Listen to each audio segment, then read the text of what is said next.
All right. I had stopped doing these, but the monster musings. Murder flamingos. I got them off somebody's website. I want to track it down, give the guy proper credit. But that means setting down my computer. I went and I noticed in my last video I was a little scruffy. I was a little scruffy, and I had old man nose hairs just hanging out, man. Just all out there. That's all I could see when. So I didn't reshoot the video. I just put it up. I don't care. But it bothered me enough that I went and practiced some hygiene. So took care of that. Took care of it. It does make it fun, D&D characters not practicing hygiene. Murder flamingos. I just take a regular creature, put a lot of teeth on it, and they attack in a group. And for every X of them attacking, they get a bonus to hit, so they swarm you. You die in fluttery pink cloud of claws and beak. It's just kind of funny. Murder flamingos. I'm not allowed to have flamingos in my yard, pink flamingos. I want some. I think they're funny, and my wife hates them.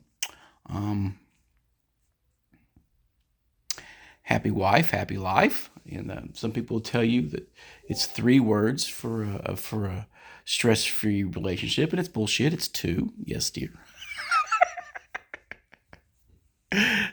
But anyway, I want to give me some flamingos from my yard. Maybe I'll paint them up as murder flamingos. Give them some fangs. If I make them creepy, she won't care. Married a weirdo. But the murder flamingos, I found them. I've used them in the past, and to comic slaughter.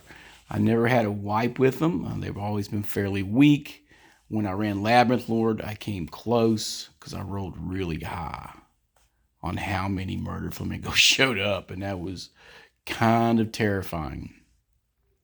So I'm going to revisit their stats, go over them, brush them up. I introduced them, but they only rolled the reaction range, not the reaction, but the reaction's always been kind of indifferent, or so they hadn't agitate them. They don't have to re-roll or come after them, and the ranges were always long, so it's always been at 150 feet, 180 feet. So nothing close to where it's like, they're on top of us. It's always been at range, and they just avoided them twice. But I'm going to keep making references to them in the game. I foreshadow a lot, and some people pick up on it. Some people never do. It's just it's nature of things. All the extra time you put into a note, a very clever hint or whatever, they'll never notice. The NPC that you make up a name that's a joke, just to lighten the mood or whatever, they will never drop it. They'll pursue that dead end until you give it something besides a dead end. Even to the point of giving you suggestions all the time. I'm like, I don't need suggestions. Don't distract me. It's funny. I'm not much for the collaborative world building thing.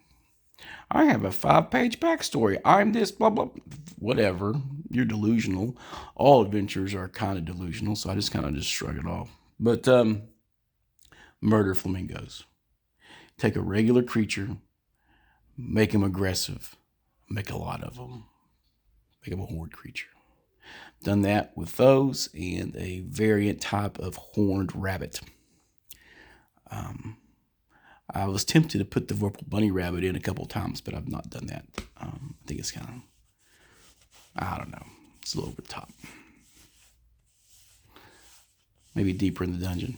Why is there a bunny rabbit? No. I don't know, he seems to be eyeballing you. He's got pink eye. Yeah. The murder flamingo. An oddity of the borderlands, dwells in the fens and marshes at the foot of the Trollcrag Mountains.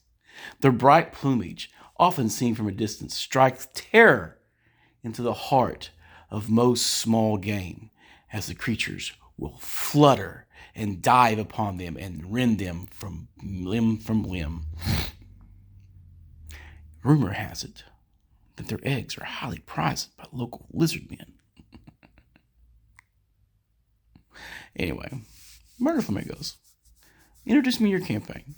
The flutter of pink to add terror to your party. The bleak landscape of the swamp and the flash of color. What color was that? You think you saw pink.